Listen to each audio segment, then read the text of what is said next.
എത്രയായി? ചേച്ചിക്ക് ഇഷ്ടമുള്ളത് തന്നാ മതി. എന്നെ ചേച്ചിന്നൊന്നും വിളിക്കണ്ട, എനിക്കത്ര പ്രായമൊന്നും ആയിട്ടില്ല.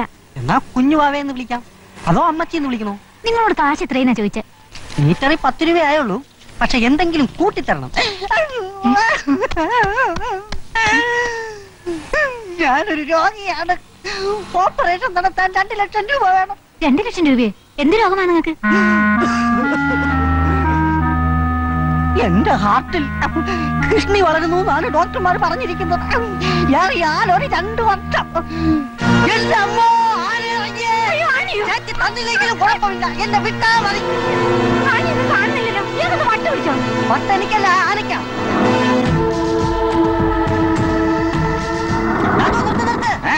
എന്താടാ അടി, അങ്ങോട്ട് പോവല്ലേ, ആന ഇറങ്ങിയിട്ടുണ്ട്. ആന? എന്റെ അമ്മേ, നിങ്ങൾ എങ്ങോട്ട് പോവാ? ആന ഇറങ്ങി പറഞ്ഞിട്ടില്ലേ? അങ്ങോട്ട് പോയാലേ ആന പോയാലും അമ്പഴങ്ങാവും. നമുക്ക് വേറെ വഴി പോവാം. അമ്മാവനെ സഹായിച്ചോണ്ട് നിന്നോ, ഇപ്പൊ ആനയുടെ വായ്പോ. ആന ഇറങ്ങിയെന്ന്. ഇത് അത്യാവശ്യം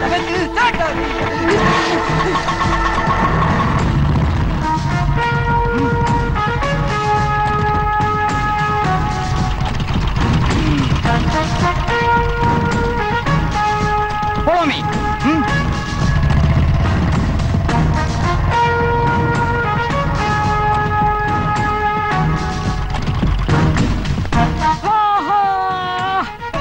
എക്സ്പയറി ഡേറ്റ് കഴിഞ്ഞതാ, എന്നാലും കഴിക്കാം. നല്ല വിശപ്പ്.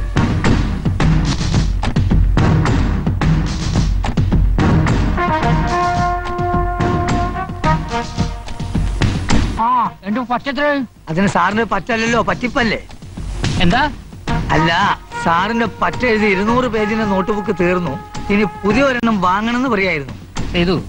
പോലീസുകാർ ഈ രാജ്യത്തിന്റെ സമ്പത്താണ്. അവരെ കാര്യമായിട്ട് നോക്കേണ്ടത് ജനങ്ങളുടെ കടമയാണ്, ഡ്യൂട്ടിയാണ്. സർക്കാരിനെ പോലീസുകാർ സേവിക്കുന്നു, അതിന് സർക്കാർ ശമ്പളം തരുന്നു. അപ്പൊ ജനങ്ങളെ സേവിക്കുന്നതിന് ജനങ്ങൾ ശമ്പളം തരേണ്ടതല്ലേ?